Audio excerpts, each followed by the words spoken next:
Hello everyone, welcome back to our channel. I hope कि आप अपने बोर्ड एग्जाम के लिए बहुत ही ज़्यादा अच्छी तरीके से प्रिपरेशन कर रहे होंगे। तो उसी प्रिपरेशन को और अच्छा करने के लिए आज मैं आप सभी के लिए लेकर के आया हूं इंग्लिश ग्रामर का फुल सिलेबस। जितना भी आपका सिलेबस है ना, वो आज हम लोग इस वीडियो के अंदर कंप्लीट कर लेंगे। तो आपकी ग्रामर का जो पूरा जिम्मा है वो मेरा है। इस वीडियो को देखने के बाद आपको ग्रामर में कोई भी डाउट नहीं रहेगा, इस बात की श्योरिटी मैं आपको देता हूं। और क्लास 10th का जितना भी मटेरियल चाहिए ना, one of the best quality का, वो मिलेगा आपको इस चैनल के ऊपर। तो क्या करना होता है, सब्सक्राइब करना होता है, ताकि जो कोई भी नई वीडियो आएगी तो उसके बारे में आपको पता लगे। तो देखो, सबसे पहले हम लोग स्टडी करते हैं मॉडल्स के बारे में। तो मॉडल्स होते क्या है, बेसिकली मॉडल होता क्या है। देखो, मॉडल्स वो होते हैं एक तरीके की, आप बोल सकते हो कि modals always used with the principal verb. जैसे कि प्रिंसिपल वर्ब क्या होता है भैया, जैसे कि कोई भी वर्ब है उसके साथ में, जैसे कि एक एग्जांपल के तौर पर है कि आई विल यू। अब ये तो कोई सेंटेंस एकदम से लॉजिकल लगा, ऐसा लग रहा है कि कोई नया नया सीख कर क्या है, लेकिन इसी को अगर हम थोड़ा सा चेंज करते हैं और इसको बोल देते हैं आई विल हेल्प यू, तो यहां पर ये जो हेल्प है ना, ये क्या है, ये है एक प्रिंसिपल वर्ब। तो प्रिंसिपल वर्ब के साथ में जो काम में लेते हैं उसको कहा जाता है मॉडल। एक तरीके से आप बोल सकते हो कि एक हेल्पिंग वर्ब है प्रिंसिपल वर्ब की। देन फिर इसके बाद में नेक्स्ट जो पॉइंट है वो ये है कि modal do not changes with the gender और the number of subject. Modals कभी भी चेंज नहीं होते। जैसे कि ही है तो उसके लिए अलग से मॉडल, शी है उसके लिए अलग से मॉडल, ऐसा नहीं होता। सभी के लिए सेम मॉडल रहता है। विल है तो वो ही के साथ भी यूज हो सकता है और शी के साथ भी यूज हो सकता है और उसी के साथ में वी के साथ भी यूज हो सकता है। जेंडर के ऊपर और नंबर के ऊपर डिपेंड नहीं करता। फिर इसके बाद में नेक्स्ट आता है कि model always uses only the first verb form. और इसमें हमेशा ओनली एक ही फर्स्ट वर्ब फॉर्म रहती है, चाहे से कोई सा भी मॉडल हो। अगर आपको एग्जाम के अंदर एरर और करेक्शन में यही होगा, आप सेलेक्ट करना मॉडल को और फिर उसके साथ में देखना कि कौन सी फॉर्म है। अगर फर्स्ट फॉर्म नहीं है तो वो वहां पे गलत है। और फिर इसके बाद में यहां पर एक एक्सेप्शन आता है और फिर इसके बाद में यहां पर एक एक्सेप्शन आता है जिसको कि याद रखना, वो ये है कि जैसे कि कैन, मे, शैल और विल जो हैं ये पास्ट फॉर्म में हो सकते हैं। तो इसको इंपॉर्टेंट मार्क कर लो। जो भी चीजें इंपॉर्टेंट हैं वो यहां पर मैंने मार्क करवा दिया है, तो इनको इंपॉर्टेंट मार्क कर लेना कि शैल, मे और फिर इसके साथ में कैन, ये सारे के सारे पास्ट फॉर्म में भी यूज में लिए जाते हैं। देन फिर इसके बाद में इसका लास्ट पॉइंट आता है, वो ये है कि modal use to express the permission. जैसे कि अगर आपको परमिशन लेनी होती है, आप बोलते हो कि may I go to toilet, तो ये क्या होता है कि एक तरीके से आप है ना यहाँ पर है ना परमिशन ले रहे हो। और फिर इसके साथ में नेसेसिटी, कोई भी अगर नेसेसरी हो रही है, हम एग्जांपल से देखेंगे और पॉसिबिलिटी के बारे में हम लोग बात करते हैं। तो सबसे पहला जो मॉडल आता है वो आता है हमारे पास में विल। अब देखो विल कहां कहां पर काम में लेंगे। विल का सबसे पहला काम आता है एक्सप्रेसिंग द फ्यूचर प्लान्स और इंटेंशंस। जैसे कि अगर आपके पास में कोई भी फ्यूचर प्लान है तो उस केस में आप विल को यूज ले सकते हो। जैसे कि एग्जांपल के तौर पर है कि I will visit my grandparents next week. कि आप यहां पर नेक्स्ट फ्यूचर की बात कर रहे हो, आप बोल रहे हो कि मैं मेरी दादी के घर जाऊंगा अगले हफ्ते। तो यहां पर ये जो मॉडल है विल को हम यूज में लेते हैं। फिर सेकंड होता है कि express the certainty about the future events. कि हम जैसे कि कोई भी फ्यूचर इवेंट होने वाला है उसकी सर्टेनिटी के बारे में भी इससे बता सकते हैं। जैसे कि जो है the sun will rise tomorrow, या फिर ऐसे ही हो सकता है कि the school will remain closed for tomorrow. इस तरीके के जो होते हैं जिनके अंदर कि हम आगे का फ्यूचर का प्रेडिक्शन करते हैं, वहां पे हम लोग इसको काम में लेते हैं। फिर थर्ड आता है कि मेकिंग अ प्रॉमिस और कमिटमेंट। अगर आपको कमिटमेंट या फिर प्रॉमिस भी करना है तो भी हम लोग विल को काम में लेते हैं। जैसे कि आप लोग अभी प्रॉमिस कर लो कि I will score 95% in class 10, तो ये जो होता है ये प्रॉमिस या फिर कमिटमेंट। जैसे कि आप कमिटमेंट कर दो किसी से, तो वहां पे आप लोगों को विल को यूज में लेना है। फिर इसके बाद में आता है ऑफरिंग टू डू समथिंग। जैसे कि आपको कोई, जैसे कि यहां पर एग्जांपल के तौर पर दिया हुआ है कि will you help me carry this boxes. क्या तुम मेरी हेल्प करोगे इन बॉक्सेस को कैरी करने में। तो अगर आप किसी से कुछ पूछ रहे हो तो उस केस के अंदर भी आप इसका क्वेश्चन है, यहां पर देखिए ये क्वेश्चन है एक तरीके का, इसका क्वेश्चन विल से स्टार्ट होगा। देन फिर इसके बाद में अगला जो आता है वो आता है एक्सप्रेसिंग एन इंस्टेंट डिसीजन। जैसे कि एकदम से इंस्टेंटली कोई डिसीजन लेते हैं तो उस केस में भी हम लोग विल को यूज में लेते हैं। जैसे कि I will go to store right now, अभी के अभी मैं स्टोर जाने वाला हूं, तो इस केस के अंदर भी हम लोग विल को यूज में लेंगे। देन फिर इसके बाद में जो नेक्स्ट आता है वो आता है हमारे पास में कुड। कुड किस लिए काम में लिया जाता है, इसका जो सबसे इंपॉर्टेंट है ये मार्क कर लेना कि it is used for expressing the past ability. कि आपके ना लास्ट में, जैसे कि आपका जो पास्ट था उसके अंदर आपकी कोई एबिलिटी थी। जैसे कि अब एग्जांपल के तौर पर है when I I was younger I could run a mile under 5 minutes. इसमें कह रहा है कि जब मैं जवान था, मतलब अभी ये प्रेजेंट में है, लेकिन ये बोल रहा है कि जब मैं जवान था तो उस टाइम के ऊपर मैं ना 1 माइल को 5 मिनट से भी कम टाइम में कवर कर लेता था। और इसके साथ में आप बोल सकते हो कि एक्सप्रेसिंग द पॉसिबिलिटी और कंडीशन इन द पास्ट, मतलब पास्ट से रिलेटेड जितनी भी बातें होंगी, जैसे कि पास्ट के अंदर आप कुछ कर सकते हो, तो उस केस के अंदर आप लोगों को क्या यूज में लेना है, कुड को यूज में लेना है। अब इसका एग्जांपल ये है कि if I had more time I could have finished the project. अगर मेरे पास में थोड़ा और टाइम होता तो मैं मेरे प्रोजेक्ट को फिनिश कर लेता। देन फिर नेक्स्ट जो है कि मेकिंग अ पोलाइट रिक्वेस्ट और सजेशन, अगर आपको किसी को सजेशन देना है या फिर किसी से रिक्वेस्ट करनी है तो उस केस में भी हम लोग इसको यूज में लेते हैं। जैसे कि एग्जांपल के तौर पर यहां पर दिया हुआ है could you pass the salt, क्या तुम मुझे सॉल्ट पास करोगे, या फिर आप बोल सकते हो कि could you please finish my work. इस तरीके के जो सेंटेंस होते हैं जिनके अंदर पोलाइट रिक्वेस्ट होती है या फिर कोई भी आप सजेशन दे रहे हैं। इसके बाद में जो नेक्स्ट आता है फोर्थ पॉइंट ये है कि एक्सप्रेसिंग द हाइपोथेटिकल सिचुएशन। ये वाला इंपॉर्टेंट मार्क कर लेना क्योंकि ये सब आपको नहीं मिलेगा बुक में। तो हाइपोथेटिकल अगर सिचुएशन है तो उस केस के अंदर भी हम लोग कुड को काम में लेते हैं। जैसे कि एग्जांपल के तौर पर है if it rains we could stay indoor. अगर बारिश होती है तो हम लोग घर पे ही रहेंगे, मतलब एक तरीके से हाइपोथेटिकल सिचुएशन अभी तक हुआ नहीं है, अगर होगा तो उस केस के अंदर ये करेंगे।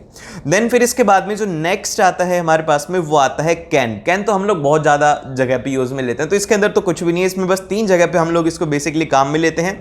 सबसे पहला है कि एक्सप्रेसिंग द एबिलिटी, सेकंड है कि एक्सप्रेसिंग द पॉसिबिलिटी, फिर थर्ड है कि आस्किंग फॉर अ परमिशन और ऑफरिंग हेल्प, और फिर इसके साथ में एक्सप्रेसिंग अ रिक्वेस्ट। अब देखो इसके अंदर डिफरेंस क्या है। जैसे कि आप कोई भी एबिलिटी बता रहे हो कि मैं ये कर सकता हूं, I can speak English fluently, तो ये क्या है, ये आपकी एक एबिलिटी है। और इसी के साथ में अगर पॉसिबिलिटी अगर हम लोग बात करें कि इट कैन रेन टुमारो, तो ये हो गई फ्यूचर की पॉसिबिलिटी कि ऐसा पॉसिबल हो सकता है लेकिन हुआ नहीं है। और फिर इसके बाद में जैसे कि अगर आपको परमिशन के लिए पूछना है तो भी आप इसको यूज में ले सकते हो। Can I go to bathroom, जैसे कि आप ये बोल सकते हो कि can I go to school, इस तरीके से can I go to hospital, can I go to somewhere, जहां पे भी आपको जाना है उस केस में आप इसको स्टार्ट कर सकते हो। क्वेश्चन कैन से स्टार्ट होगा। देन फिर इसके बाद में नेक्स्ट जो है कि अगर आप किसी को हेल्प करना चाह रहे हो तो उस केस में भी आप इसको स्टार्ट कर सकते हो। Can I help you with anything, कि अगर आपको कोई भी जरूरत हो तो आप मुझे बताइए। देन फिर इसके बाद में अगर आपको कोई रिक्वेस्ट करनी है कि can you please pass the salt, ये बार बार नमक वाला एग्जांपल बड़ा आ रहा है, नमक ज्यादा खाना पसंद है। देन फिर इसके बाद में जो नेक्स्ट आता है वो आता है मॉडल हमारे पास में मे। ठीक है, मे मतलब जैसे कि मे ऐसी जगह पे काम में लिया जाता है जहां पर की पॉसिबिलिटी ज्यादा होती है। तो यहां पे इसकी पॉसिबिलिटी ये है कि it may rain tomorrow so bring an umbrella. इसमें क्या बता रहे हैं, पॉसिबिलिटी बता रहा है कि कल बारिश हो सकती है तो अपने साथ में छाता जरूर से लाना। देन फिर सेकंड में यहां पर दिया हुआ है कि she may have forgotten her keys at home, कि वो शायद अपनी जो चाबी है उसको घर पे भूल चुकी है। तो इस तरीके की जिसके अंदर की पॉसिबिलिटी ज्यादा होती है वहां पर हम लोग काम में लेते हैं मे को। और फिर इसके बाद में अगर परमिशन चाहिए होती है तो परमिशन में भी हम लोग मे को यूज में लेते हैं। जैसे कि आप लोग स्टार्टिंग से हमने एक ही सेंटेंस सीखा है मेरी स्कूल्स में, तो यही सेंटेंस सबसे ज्यादा फेमस था, may I go to washroom, may I go to toilet. तो इस तरीके के जो होते हैं जहां पर हम परमिशन लेते हैं तो वहां पे भी हम लोग इसको मैक्सिमम यूज करते हैं।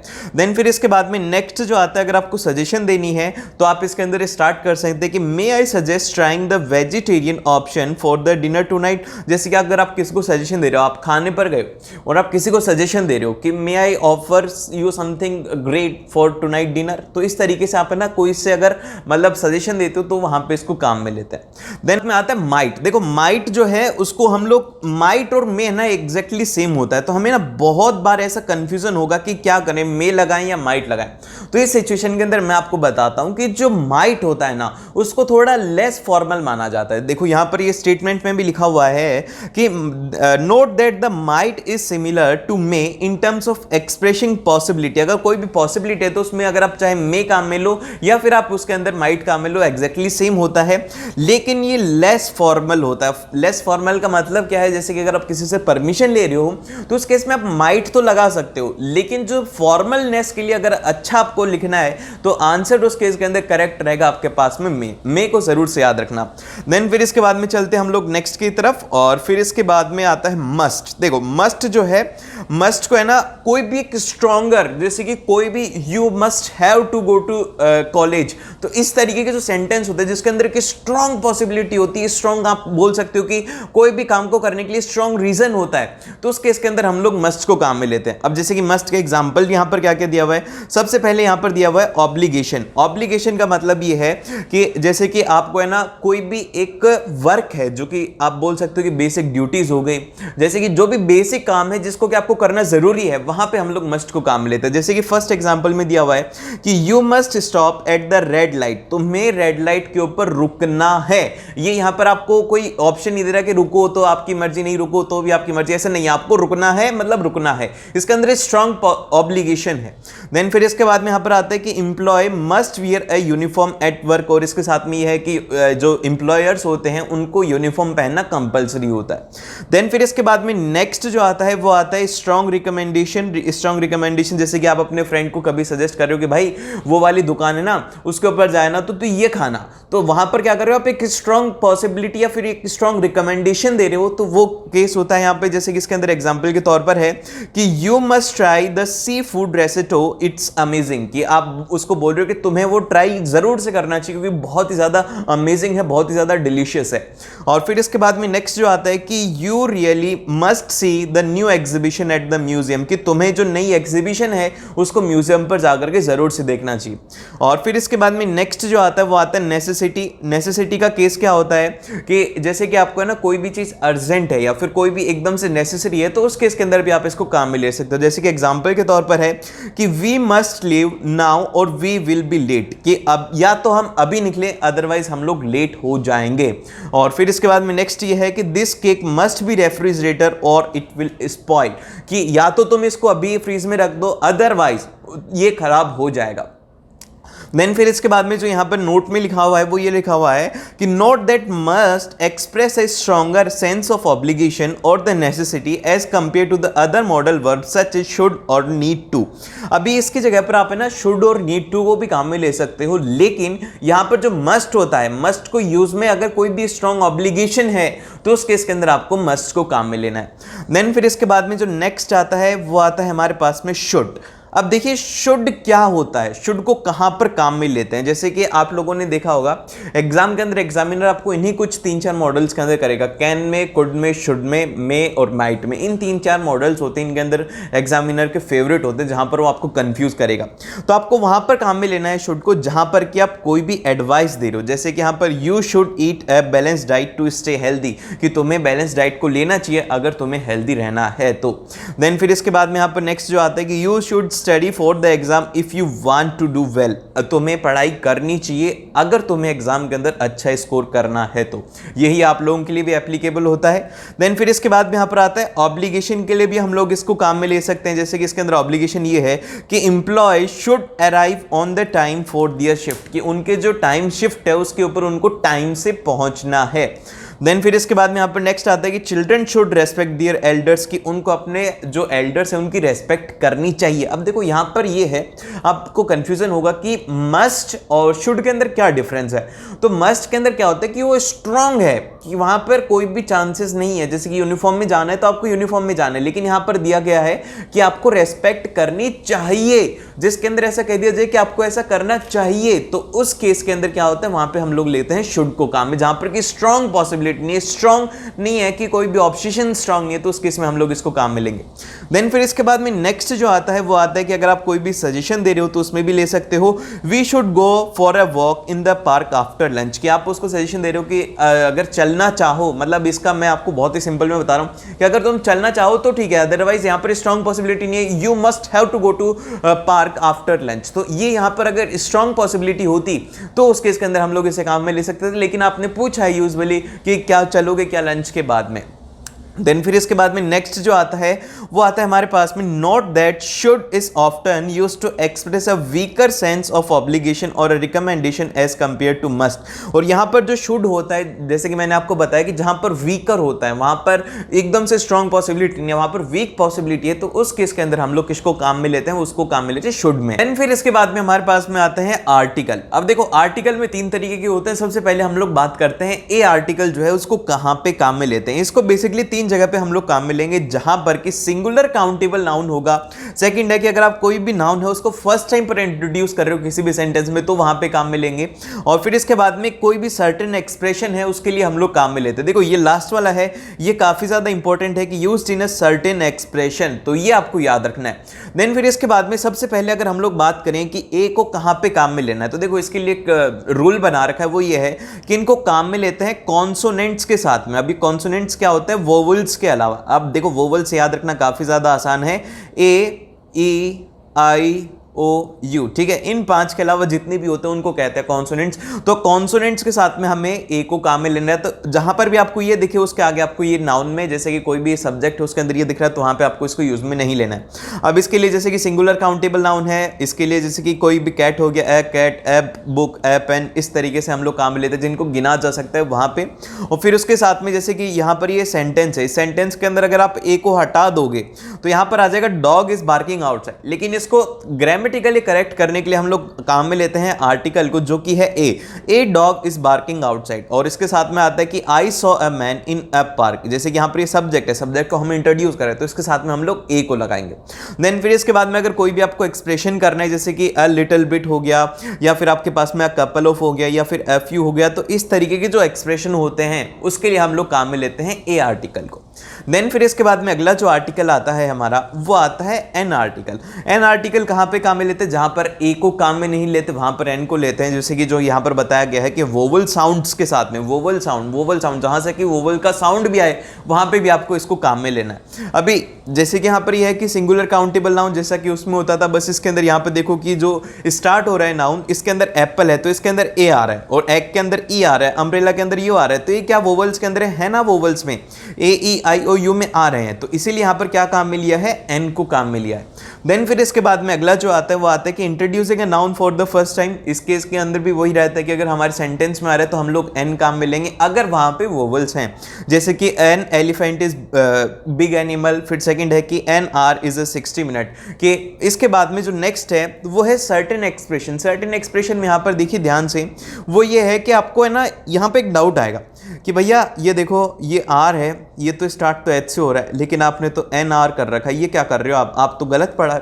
नहीं, यहां पर इसके फीलिंग देखो, इसका साउंड देखो आर, ठीक है, यहां पर क्या रहा है आर, तो यहां पर एच जो है वो साइलेंट है और ओ का साउंड आ रहा है, तो इसलिए यहां पर हम लोग वोवल साउंड आ रहा है, इसलिए हम लोग इसको यहां पर एन लिखते हैं। फिर इसके साथ में नेक्स्ट जो आता है कि एन ओनली चाइल्ड, फिर एन एक्स्ट्रा एफर्ट्स, तो इस तरीके के जो होते हैं एक्सप्रेशन उनके लिए हम लोग एन आर्टिकल को काम में लेते हैं। देन फिर इसके बाद में जो नेक्स्ट आता है वो आता है द आर्टिकल। अब देखिए द आर्टिकल जो है इसको वहां पे काम में लिया जाता है, इसका आपको एकदम से पता होना चाहिए कि इसको कहां पे काम में लेते हैं। सबसे फर्स्ट इसको काम में लिया जाता है जहां पर कि कोई भी स्पेसिफिक या फिर एक नॉन नाउन हो, जैसे कि सन जो है वो एक ही है, पूरे यूनिवर्स में एक है, जो भी एक स्पेसिफिक थिंग होगी उसके लिए हम लोग काम में लेंगे, तो इसके अंदर ये है द सन आ जाएगा। फिर उसके साथ में आ जाएगा the cat is sleeping on the couch. अब कैट बहुत सारी है, लेकिन यहां पर ध्यान से देखो कि उसके एक पर्टिकुलर बता दिया गया कि वो जो काउच पर बैठी हुई है ना वो, तो उसके लिए आप लोग द को काम में ले सकते हो। देन फिर इसके बाद में नेक्स्ट आता है कि यूनिक नाउन, जैसे कि यूनिक के अंदर जैसे कि द मून हो गया, द अर्थ हो गया, इस केस के अंदर भी हम लोग इसको काम में लेते हैं। स्पेसिफिक है और यूनिक भी है तो उस केस में हम लोग काम में लेंगे।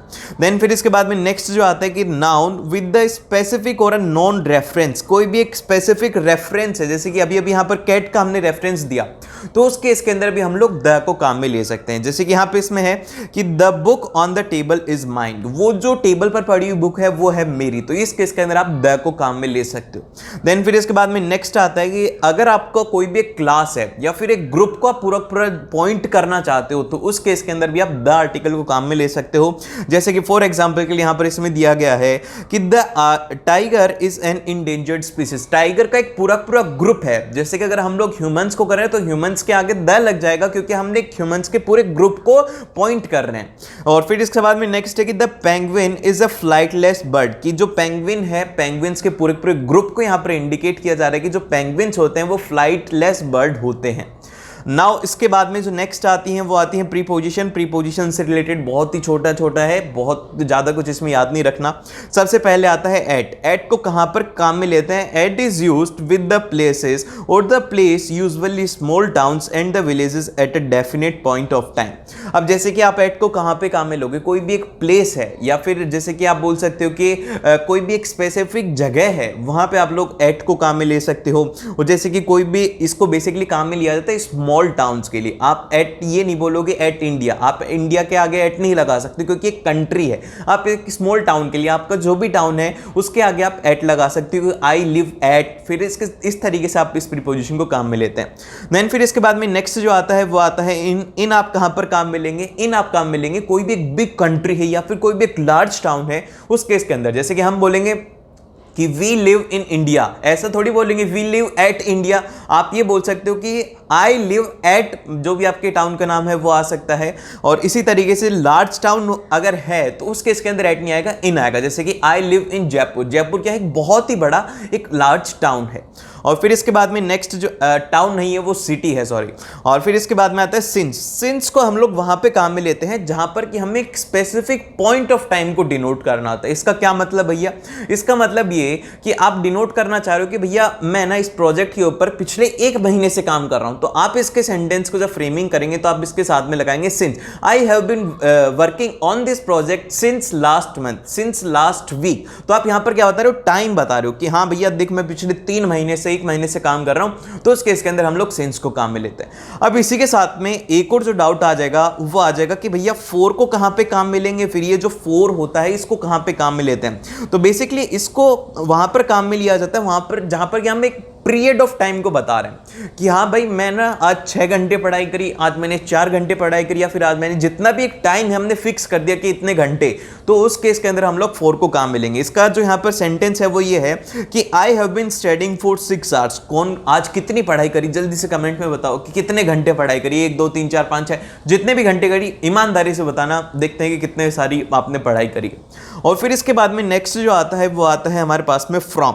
अब देखिए फ्रॉम को हम लोग कहां पर काम में लेते हैं, इसका आपको थोड़ा डाउट हो सकता है। तो फ्रॉम को हम लोग वहां पे काम में लेते हैं जहां पर कि हम एक टाइम को डिनोट करते हैं, लेकिन यहां पर क्या होता है कि एंडिंग टाइम भी होता है। स्टार्टिंग टाइम तो होगा लेकिन इसके साथ में एंडिंग टाइम भी होगा। जैसे कि फॉर एग्जांपल के लिए जब कभी भी आपको देखना हो कि इसको कहां पे काम में लेना, तो आप देख लेना कि time is followed, it is used to denote a point of time followed by to, till और अनटिल। जैसे कि अब यहां पर सेंटेंस फ्रेमिंग में ये है कि he work from morning to evening, जैसे कि उसने काम करा सुबह से लेकर के शाम तक। तो यहां पर जो टू है वो आ रहा है और फिर इसके साथ में फ्रॉम आ रहा है। तो मतलब बेसिकली आपको टाइम बता दिया कि स्टार्ट उसने मॉर्निंग में करा था और उसने एंड उसको इवनिंग में करा था। तो जहां पर आपको 2 टाइम दिख जाए तो वहां पर आपको आंख बंद करके फ्रॉम को यूज करना है। देन फिर इसके बाद में जो नेक्स्ट आते हैं वो आते हैं टेंसेस। देखो टेंसेस के बारे में पढ़ना है ना, बहुत मतलब एक तरीके से आपको एक पूरी पूरी वीडियो चाहिए होगी इसके लिए, लेकिन इसके अंदर मैं क्या बता रहा हूं आपको, बेसिक जो इसकी वर्ब्स होती है, मतलब हेल्पिंग वर्ब्स होती हैं, उनको किस तरीके से यूज में लेना है, क्योंकि एग्जाम के अंदर एरर और करेक्शन में इन्हीं में सबसे ज्यादा हमसे गलती होती है। और फिर इसके बाद में देखो सबसे पहले अगर इस जो है इसको हम लोग काम में लेते हैं सिंगुलर नाउन के लिए, और आर को हम लोग काम में लेते हैं प्लुरल नाउन के लिए, और जो एम होता है इसको हम लोग काम में लेते हैं आई के साथ में। ये 3 आपको याद होनी चाहिए। ये तीनों की तीनों जो होती हैं ये प्रेजेंट के अंदर ही यूज में ली जाती, मतलब प्रेजेंट के साथ में यूज में ली जाती हैं। और फिर इसके बाद में सेकंड आता है हैज। हैज हम लोग कहां पे काम में लेंगे? हैज हम लोग वहां पे काम में लेंगे जहां पर कि हम लोग डिनोट कर रहे हैं किसी भी एक थर्ड पर्सन को, जैसे कि ही हो गया, शी हो गया, इट हो गया। इस केस के अंदर हम लोग क्या काम में लेते हैं? हैज को। और इसी के साथ में एक और जो कंडीशन होती है कि हम इसे काम में लेते हैं सिर्फ और सिर्फ सिंगुलर नाउन के केस में। और अगर वहीं पर अगर प्लुरल हो जाता है और हम हमारा पर्सन भी चेंज कर देते हैं तो उस केस के अंदर हम लोग काम में लेते हैं हैव को। ठीक है, हैव को हम लोग काम में ले सकते हैं प्लुरल नाउन के साथ में, आई वी यू के साथ में हम लोग इसे काम में ले सकते हैं।